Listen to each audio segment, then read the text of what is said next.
Peluncuran sambutan Bulan Kebangsaan dan Jalur Gemilang di Labuan berlangsung meriah. Perinciannya terus bersama Haji Jack di Labuan.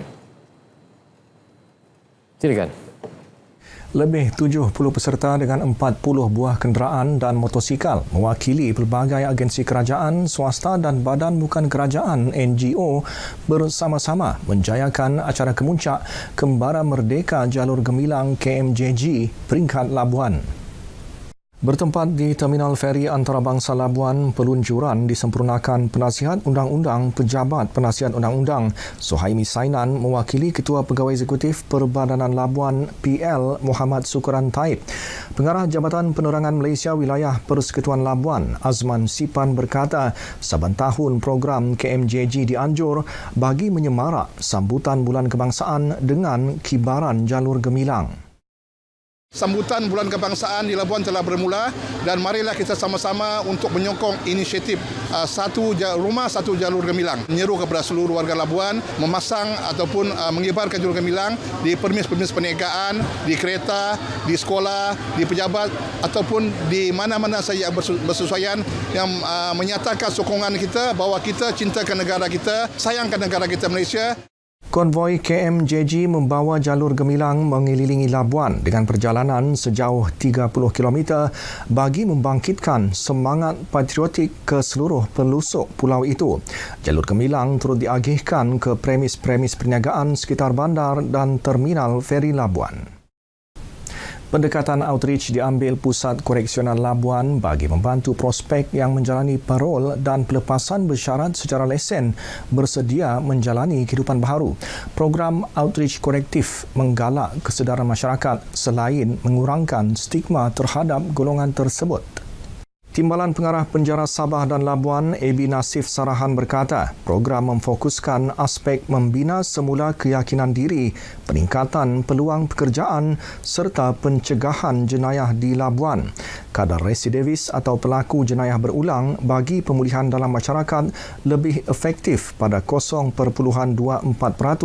berbanding lebih 17.2% bagi yang tidak menyertai program tersebut. Beliau berkata demikian dalam ucapan perasmian program di Dewan Timbalai Pusat Koreksional Labuan. Lebih 500 prospek sedang menjalani hukuman di luar tembok penjara melalui kaedah pemulihan dan khidmat masyarakat ketika ini. Penggunaan internet tanpa panduan dan kawalan yang baik boleh menjadi ancaman, terutama golongan remaja. Menurut Pengarah Suruhanjaya Komunikasi dan Multimedia Malaysia MCMC Wilayah Persekutuan Faizal Hamdi Muhammad Gauth, antara isu utama yang sering melibatkan pelajar sekolah ialah buli siber sama ada melalui media sosial dan aplikasi pesanan ringkas, selain menjadi mangsa penipuan dalam talian melalui mesej dan email yang boleh menyebabkan kehilangan wang atau data peribadi. Beliau berkata pendidikan keselamatan dalam talian yang holistik dan penglibatan aktif ibu bapa serta guru penting untuk membimbing pelajar menggunakan internet dengan selamat dan bertanggungjawab, sekaligus memastikan mereka terlindung daripada ancaman siber yang semakin kompleks. Beliau berkata demikian ketika berucap di Karnival Kempen Internet Selamat Anjuran MCMC Wilayah Persekutuan dengan kerjasama Jabatan Pendidikan Labuan. Karnival disertai 280 pelajar daripada 17 sekolah rendah dan 11 sekolah menengah. Penglibatan murid dalam seni silat memberi kesan positif terhadap sahsiah, disiplin dan kecergasan fizikal mereka, di samping melahirkan generasi yang berdaya saing dan memupuk ketahanan mental sekaligus membentuk kemenjadian murid. Timbalan Pengarah Sektor Pembelajaran merangkap memangku Pengarah Jabatan Pendidikan Labuan, Yahya Ahmad Putih berkata, seni silat bukan sahaja melatih kemahiran mempertahankan diri, malah membentuk jati diri yang teguh.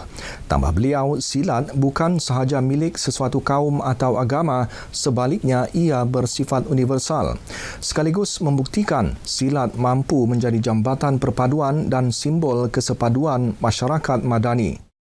Silat ini merupakan satu sukan yang boleh disertai oleh bukan saja oleh anak-anak murid kita dalam kalangan orang-orang Melayu, tetapi juga dalam kalangan anak-anak kita yang bukan Melayu. Jadi jauh tersirat daripada itu, sukan ini menyatukan kita dalam elemen kepelbagaian kaum kita itu. Kami silat ni semuanya menyatukan kita. Nak kira kita ni lain daripada kaum lain, bangsa lain. Jadi yang penting sini satukan kan kita semua boleh mengikut silat tanpa ada kekangan apa-apa. Jadi wardah, perpaduan dan kita semua boleh disatukan melalui silat ini. Seramai 250 penyertaan dari seluruh sekolah rendah dan menengah di Labuan menyertai kejohanan silat peringkat sekolah wilayah Persekutuan Labuan yang berlangsung di Dewan Kolej Vokasional Labuan, Sekolah Kebangsaan Tanjung Aru dan Sekolah Menengah Kebangsaan Mutiara masing-masing muncul juara keseluruhan bagi kategori sekolah rendah dan menengah. Dengan itu sekian paparan dari Labuan, Malaysia Madani, rakyat disantuni. Kembali ke Angkasa Puri, Kota Media.